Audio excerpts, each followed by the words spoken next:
and others have got qualified. Now, you as the person who funds them, what parameters do you use to make sure that the money you give them are utilized accordingly, or you just rely on audit report? Thank you. Thank you. Honorable Club.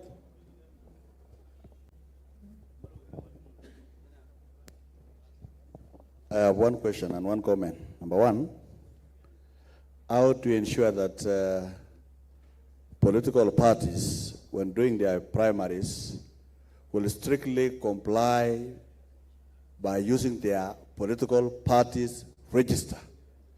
Because in this country, most political parties, during the time of nomination, they use IEBC register rather than their own registered for parties. Secondly, Chairman or Speaker, can we just tell us the truth? Because we have seen, Rianago, we have seen that one political vehicle dies before the next political vehicle. If you can see how political parties have been going on in this country of late, is that one regime starts with one party, and in their second term, they are in another party or another coalition. It means that there is no sanity, there is no dignity, there is no order of political parties that have an ideology in which citizens own and follow.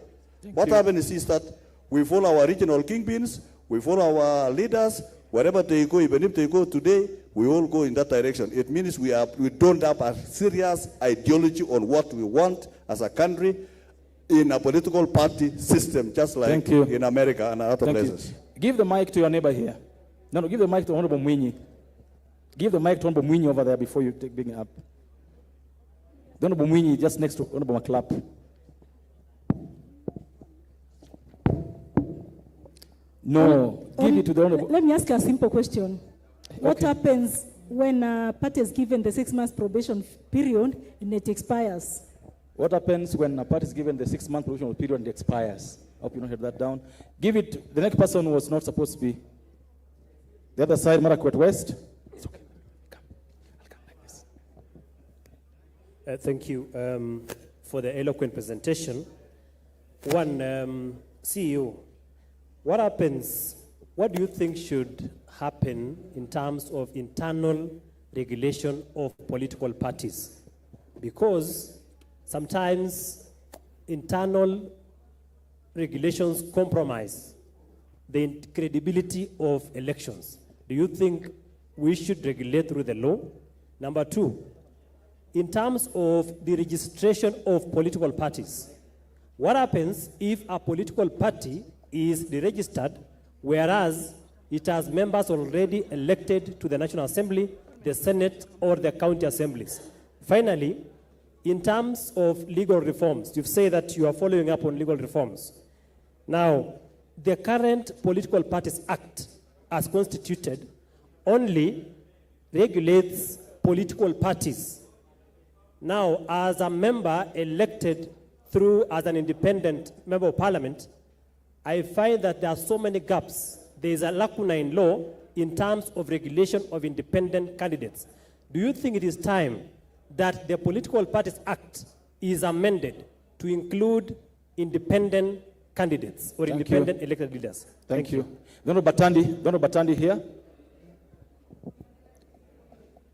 Then Honorable Mutunga, then finally the Honorable Bui. Thank you. The law requires Parliament to allocate 0.3% of audited and approved revenues to political parties fund. This means for this financial year, we are supposed to allocate about 6.9 billion to political parties. We have not been able to do this since the fund was created. But departmental committees in charge of this fund have always disagreed with us. They have said, you do not need this amount of money.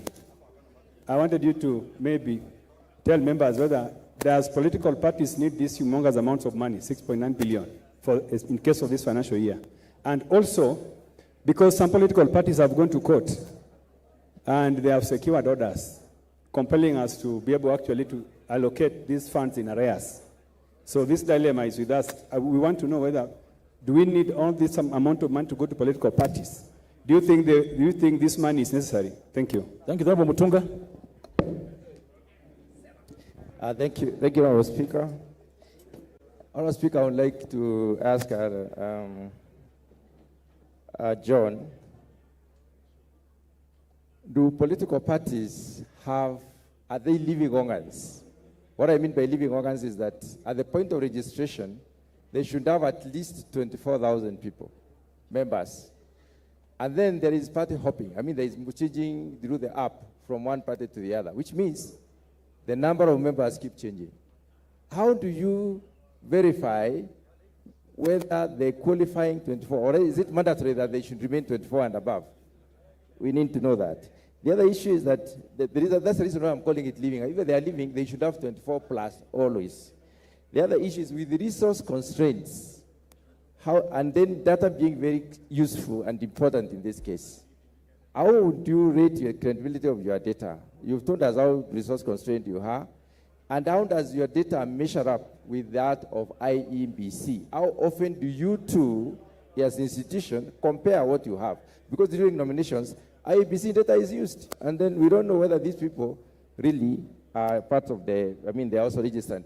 The final thing I want to find out is when people do go for, when we look at the number of political parties we have, some of them are very old. Do you have information to verify these parties are still in keeping with the requirements? Thank you. Honorable Mbui. Yeah, thank you, Party Leader of MDG. Now, one of the perennial problems that we have in facing political parties is in the registration of members. Many times when you even attempt to register people, you find they've been registered in parties without their consent. How do you intend to deal with this problem once and for all? Because it's really a serious menace in this country. That's one. The second one, I want to refer you to the Constitution of Kenya 2010, Article 91, which deals with political parties, 91.2 on the basic requirements for political parties. And it indicates that a political party shall not be engaged in violence or intimidation of opponents. C, establish a militia or similar organizations. And D, engage in bribery. Now, these vices are very rampant. If you watch news, you see those happening almost every weekend. So what I'm asking is, what action do you intend to take against these parties that are notorious for this kind of problems? Is it possible for you to deregister them, including even if it is a ruling party? Thank you. Thank you so much. I think very interesting questions. Remember, just remind you as Mr. John comes over, that even as in Parliament, we have a special committee that audits the Auditor General's findings on political party funds. I don't know who chairs it. Special funds must be done, Honorable Fatuma. Yeah, she should be able to tell us also how the political parties are doing in terms of how they use their funds. Vana Cox, kuja.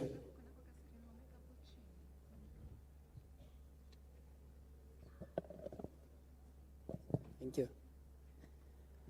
Thank you again, honorable members and honorable speaker. Pick those questions that we have put across. I think some of them speak to things I already addressed earlier. And probably a few of them may be things that may need to speak to. Now, there was the question of the money, which I think I had spoken to earlier, whether how do we ensure that this money is spent in the way that it's stipulated by the Act.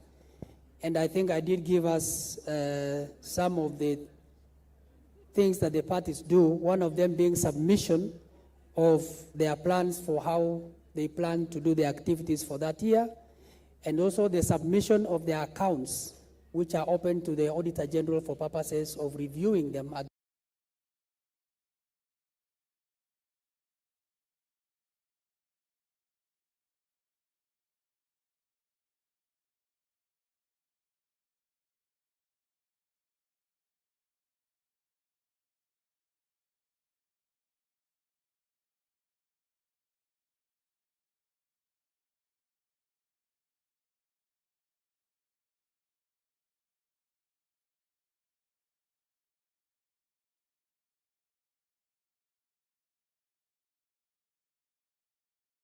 against what they presented, and those become compliance documents.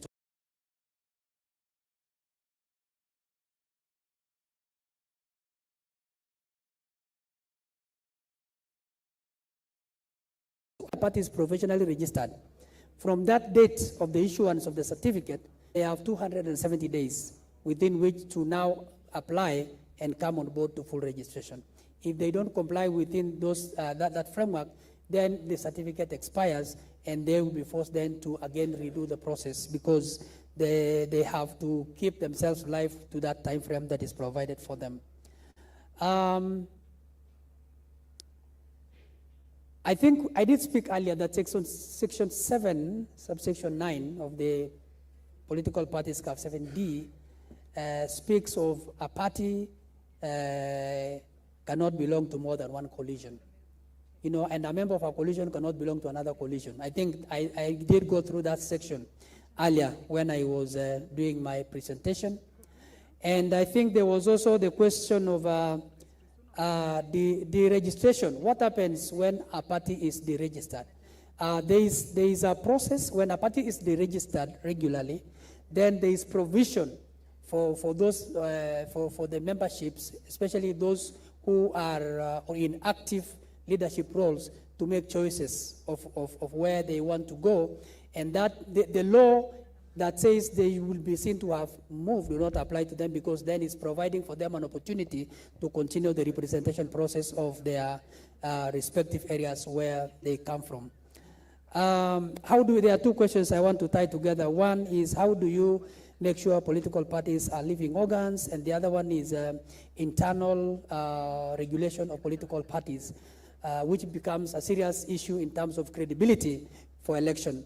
And this is true, because we cannot have different levels of integrity. Accountability of integrity takes, you know, it doesn't matter which position of leadership you are in. I think it's important at all levels. And that's why I said earlier that part of our desire, part of what as an office I think we need to do is two things. One is to strengthen the internal organs of the political parties to be able to manage themselves and actually discipline themselves.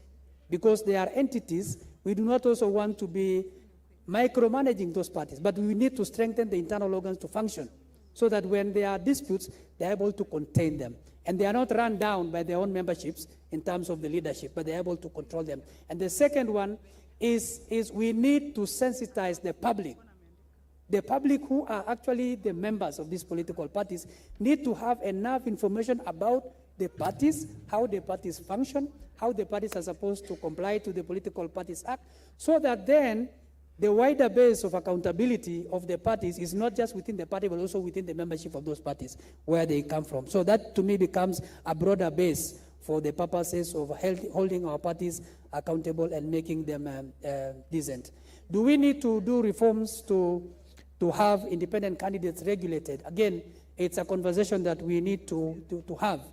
How will that look like? I mean, there was the proposal of whether we need to have them provided for in the political parties fund, and whether now we need to have them provided for in terms of regulation so that they do not become, runaway members who have no regulator because they are independent candidates. Then how do we put that in terms of what the Constitution says and what the Act says so far?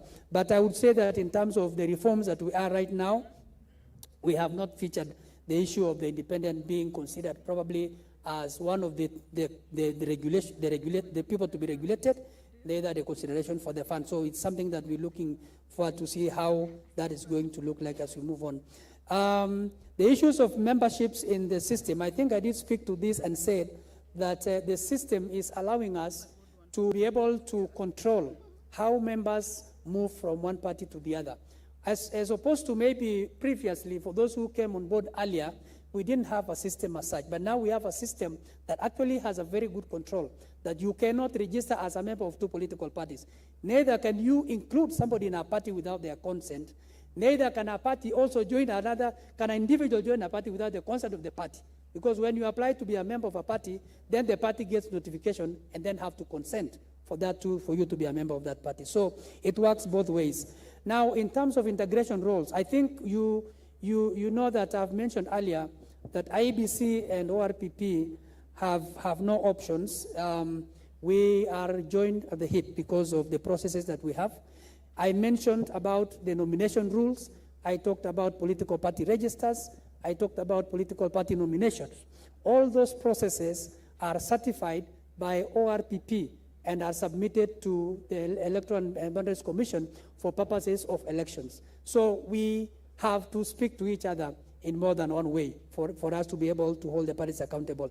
And even the issue of party lists, the parties have to bring their lists to the registrar for certification, and then those lists are submitted to Independent Electoral Boundaries Commission for purposes of use in elections. The registers of parties are held in the office of the Registrar of Political Parties. So how do we then subject the parties to compliance in terms of using those registers during nomination? And I think mentioned earlier that when parties are almost doing their nomination processes, they come to collect certified registers of that party at that point in time to say that this is the register of party A at this point in time. Now, we do monitor the processes, and probably what we may need to find out is how much do we want to provide in terms of holding parties accountable to that compliance that can go to the office of the Registrar of Political Parties in terms of holding the parties accountable and maybe the punitive measures that can be given, maybe a punishment. Maybe those are issues that we need to look at and see how much then we can punish for issues of not complying. Whether everybody has 47 offices, 24,000 members, we have clinics for every year of all the 90 registered political parties. And all of you are members of parties. I have the status. I will also invite you as members. Can you go and do a ground check whether your party is actually compliant? I am sure at the beginning of this year, I wrote a letter to all the 90 political parties highlighting the areas where they need to comply, even as we move towards 2027. Of course, remember, we are not there to punish. We are trying to improve our democratic processes, but we also have to practice that within a framework that is constitutionally provided for. And that is why the compliance is important. Yes? Just let him wind up. He will. Let him just wind up on the question he has. He has a question by order. You're going to get a chance after this. Just finish with this question, then he's going to get the mic. Give him the mic just after this. Okay, so I was talking about the integration, and I said we have a lot of integration that we have in terms of registers. Remember, as parties register for themselves to be political parties, we have to confirm that those 1,000 members from every county are registered voters. And the only way we can do that is consulting the register of IEBC, which is the only custodian of registration of voters. I think we can leave it there and take the next set. There are two more questions we didn't answer. Yeah. One was whether you need the political parties fund by the Honorable Batandi, and another one by Rubumbui about compliance by political parties on violence, bribery, and those. Those two have not answered. I think I did speak to the one about the violence. Because part of this violence comes from probably the nominations of the political parties, and it springs from not being compliant to the regulations, which you have the Constitution, the political party nomination rules, which you submit. And so I think what we have not probably provided for is what type of punishment can register of political parties give to a party in terms of not complying with the rules at the point of nomination of candidates for election in that process. But that provision of the rules come to us. But they are your rules. We don't make them for the parties. The parties make them and submit to us for certification, for purposes of practice in terms of those offices. Do we need the fund? I think from what I said earlier, we gave the uses for what the fund is provided for. And part of the challenges we have, probably in the parties, that they may not be able to comply to most of these things is because we cannot provide funds that we do not have. Because what we receive is what we distribute to the parties according to the percentages provided by law in terms of the 70%, the 15%, 10%, and the 5%. That is all we can give. So whatever amount comes is what we divide to fit in the percentages as distributed in the fund criteria that is provided by the Act. Thank you. Honorable Mwinyi, please.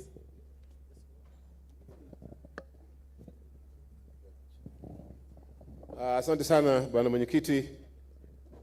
Tatizo langu kwa ndugu yetu anayetuzungumzia saa hizi ni kwamba hatujaona mpaka sasa wewe umechukua role gani kuhakikisha hivi vyama vya kisiasa vimestawi katika nchi yetu.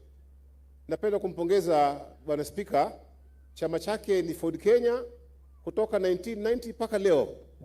Lakini nikupe mfano, Uhuru Kenyatta aliingia muhula wake wa kwanza na chama chengine, muhula wa pili chama chengine. Na hawa watu wanaopiga kura hawana chama.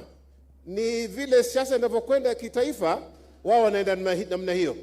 Leo katika mifumo yetu hii ya siasa, unaona mtu anaweza mpigia rais kura, akampigia women rep mwingine kwa chama chingine, na kwa fupi hatuna vyama ndani ya nchi yetu ya Kenya.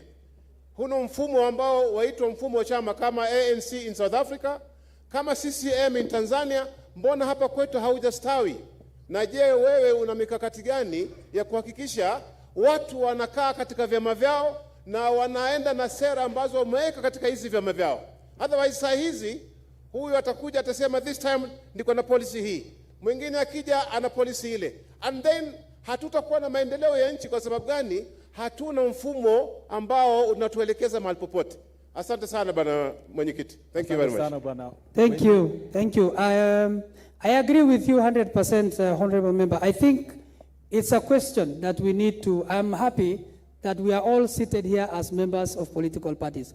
I think the critical question is, how do we then institutionalize our political parties to the extent that they outlive faces of people, they outlive time, they become institutions that preserve democracy in themselves? And I think that's a question that we need to address. And what we are doing right now, I would say, as of the recent past, we actually require parties to submit to us a statement of ideology. It is a starting point. What do you want to stand for? What is it that you think you want to fill that the 92 or the 90 have not already filled in terms of the space that we have? What do you want to speak to in terms of a political party? And the second question is, what is that compelling reason that will sustain you as a party for the next 100 years? Because unless you have a compelling reason as a party, you will not outlive the people who started the party. But if you have a compelling reason, then you will have a reason to exist even beyond the faces that you see. And probably, as I said earlier also, part of what we need to impress is the transition that we talked about. And part of me says we need to ensure that as we wind as political parties, we have the issues of giving ourselves fresh leadership so that they're able to take the parties to new fronts every time. Because faces are changing, the social network is changing, everything else in the world is changing. And parties have to live to that. Because if we don't, then we will have parties that only last a cycle of election and they are gone. But it is an issue that the parties have to speak to individually, because they then need to establish organs that will ensure that that party does not run because of 1, 2, 3 people, but runs because it has a reason to live and last for a long time, to know from today. Thank you very much. That's a valid concern. Thank you. Thank you so much. Members, we agree that Mr. John Cox has done justice to the topic we have. May you give him a better applause for the good job done. And I want to thank you, members, for your patience and active participation. We have an equally interesting topic coming up after lunch. That is IBC and electoral management towards the next elections. So, members, at this juncture, I would want to invite you for lunch. We'll go for lunch right away. It's now 2:23. Our lunch will last 45 minutes. So we'll come back here at 3:15 on the outermost. And I would like to invite Mr. John Cox and your team. I would like to invite my friend Ethekon and his team for lunch with us. and be back here by 2:15. Lunch is served in the tent right in front of us as you walk out. Welcome for lunch, and God bless you all. Asanteni sana.